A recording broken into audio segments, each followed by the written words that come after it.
Allah menciptakan langit dan bumi serta isinya. Pada mulanya Allah menciptakan langit dan bumi. Bumi belum berbentuk dan kosong. Gelap gulita menutupi samudera raya, dan roh Allah melayang-layang di atas permukaan air. Berfirmanlah Allah, jadilah terang, lalu terang itu jadi. Allah melihat bahwa terang itu baik, lalu dipisahkannya lah terang itu dari gelap, dan Allah menamai terang itu siang, dan gelap itu malam. Jadilah petang dan jadilah pagi, itulah hari pertama. Berfirmanlah Allah, jadilah cakrawala di tengah segala air untuk memisahkan air dari air. Maka Allah menjadikan cakrawala, dan ia memisahkan air yang ada di bawah cakrawala itu dari air yang ada di atasnya. Lalu jadilah demikian. Lalu Allah menamai cakrawala itu langit, jadilah petang dan jadilah pagi, itulah hari kedua. Berfirmanlah Allah, hendaklah segala air yang di bawah langit berkumpul pada satu tempat, sehingga kelihatan yang kering, dan jadilah demikian. Lalu Allah menamai yang kering itu darat, dan kumpulan air itu dinamainya laut. Allah melihat bahwa semuanya itu baik. Berfirmanlah Allah, hendaklah tanah menumbuhkan tunas-tunas muda, tumbuhan-tumbuhan yang berbiji, serta segala jenis pohon buah-buahan yang menghasilkan buah yang berbiji, supaya ada tumbuhan-tumbuhan di bumi, dan jadilah demikian. Tunas itu menumbuhkan tunas-tunas muda, segala jenis tumbuhan-tumbuhan yang berbiji, dan segala jenis pohon-pohonan yang menghasilkan buah yang berbiji. Allah melihat bahwa semuanya itu baik. Jadilah petang dan jadilah pagi, itulah hari ketiga.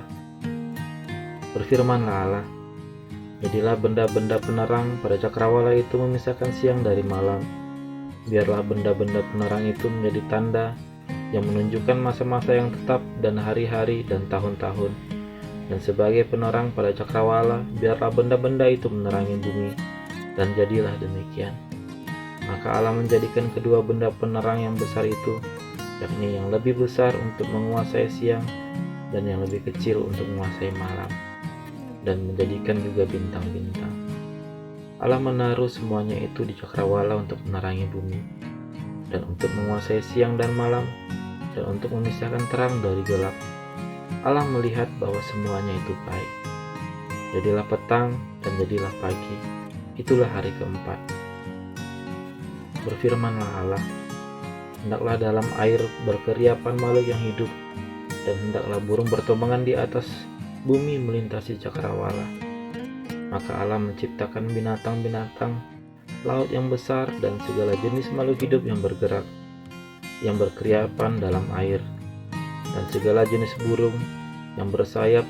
Allah melihat bahwa semuanya itu baik.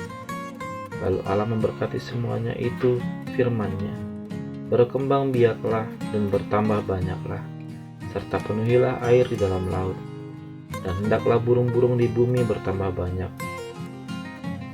Jadilah petang dan jadilah pagi, itulah hari kelima. Berfirmanlah Allah, hendaklah bumi mengeluarkan segala jenis makhluk yang hidup, ternak dan binatang melata, dan segala jenis binatang liar. Dan jadilah demikian. Allah menjadikan segala jenis binatang liar, dan segala jenis ternak, dan segala jenis binatang melata di muka bumi. Allah melihat bahwa semuanya itu baik. Berfirmanlah Allah, baiklah kita menjadikan manusia menurut gambar dan rupa kita, supaya mereka berkuasa atas ikan-ikan di laut dan burung-burung di udara, dan atas ternak dan atas seluruh bumi, dan atas segala binatang melata yang merayap di bumi. Maka Allah menciptakan manusia itu menurut gambarnya. Menurut gambar Allah diciptakannya dia laki-laki dan perempuan, diciptakannya mereka. Allah memberkati mereka, lalu Allah berfirman kepada mereka, beranak cuculah dan bertambah banyak, penuhilah bumi dan taklukkanlah itu. Berkuasalah atas ikan-ikan di laut dan burung-burung di udara, dan atas segala binatang yang merayap di bumi. Berfirmanlah Allah, lihatlah, aku memberikan kepadamu segala tumbuhan-tumbuhan yang berbiji di seluruh bumi, dan segala pohon-pohonan yang berbuah berbiji, itulah yang akan menjadi makananmu. Tapi segala binatang di bumi dan segala burung di udara, dan segala yang merayap di bumi, yang bernyawa, kuberikan segala tumbuhan hijau menjadi makanannya. Dan jadilah demikian. Maka Allah melihat segala dijadikannya itu sungguh amat baik. Jadilah petang dan jadilah pagi. Itulah hari ke-6. Demikianlah diselesaikan langit dan bumi dan segala isinya. Ketika Allah pada hari ke-7 telah menyelesaikan pekerjaan yang dibuatnya itu, berhentilah ia pada hari ke-7 dari segala pekerjaan yang telah dibuatnya itu. Lalu Allah memberkati hari ke-7 itu dan menguduskannya, karena pada hari itulah ia berhenti dari segala pekerjaan penciptaan yang telah dibuatnya itu. Demikianlah riwayat langit dan bumi pada waktu diciptakan. Ketika Tuhan Allah menjadikan langit dan bumi, belum ada semak apapun di bumi, belum timbul tumbuh-tumbuhan apapun di padang, sebab Tuhan Allah belum menurunkan hujan ke bumi, dan belum ada orang untuk mengusahakan tanah itu. Tetapi ada kabut naik ke atas dari bumi dan membasahi seluruh permukaan bumi itu. Ketika itulah Tuhan Allah membentuk manusia dari debu dan tanah, dan mengembuskan nafas hidup ke dalam hidungnya. Demikianlah manusia itu menjadi makhluk yang hidup.